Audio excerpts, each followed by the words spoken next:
যতই আপনি থিওরি দেন, আমি একটা বেসিক থিওরিতে যাই, আপনি রাষ্ট্র সংস্কার বলেন যা বলেন, দেখ মানুষটা ভালো হতে হবে, ভালো মানুষের রাজনীতিতে আসতে হবে।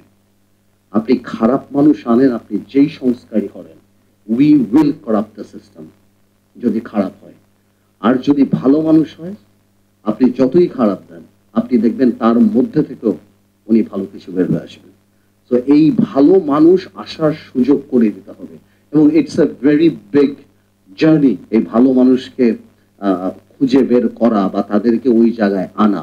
বাট এটার জন্য আমি মনে করি যে এটা শুধুমাত্র আল্লাহ যদি চায়, আমাদের আমাদের কর্মকাণ্ডে যদি এমন কিছু হয়, তাহলে সেখান থেকে ওই ভালো মানুষটা এখানে আসবে, যাতে করে আমরা ভালো থাকবো। এছাড়া আমরা অনেক কিছু করতে পারি, হ্যাঁ, করে কিছু সময়ের জন্য। ইভেন ইভেন ইংল্যান্ডের মতো জায়গাতেও কিন্তু Margaret Thatcher became an iron lady and she successfully corrupted the system. পুরো সিস্টেমটাই কিন্তু উনি থ্যাচার গভর্নমেন্ট যেটা যেটা হয়ে গেছিল।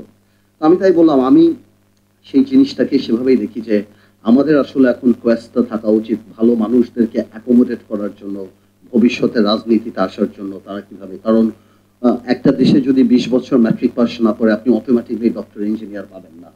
গত 20 বছরে 30 বছরে ভালো মানুষরা রাজনীতিতে আসতে চায়নি, যে কোনো কারণেই হোক।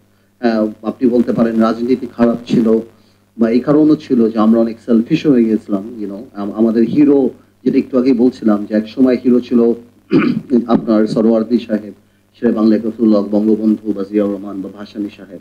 এখন হিরো আমাদের পরিবর্তন হয়েছে, রাজনীতিবিদ আর নো মোর হিরোজ।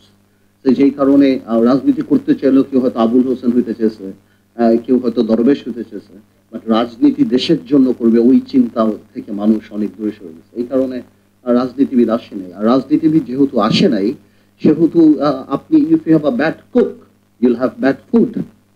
সিম্পল। আপনার যদি খারাপ বাবুর্চি থাকে, আপনি পৃথিবীর সবচেয়ে ভালো উপকরণ নিয়ে এসেও আপনি ভালো রান্না পাবেন না। সিম্পল। সো আমাদের এই জিনিসটা মাথায় রাখতে হবে।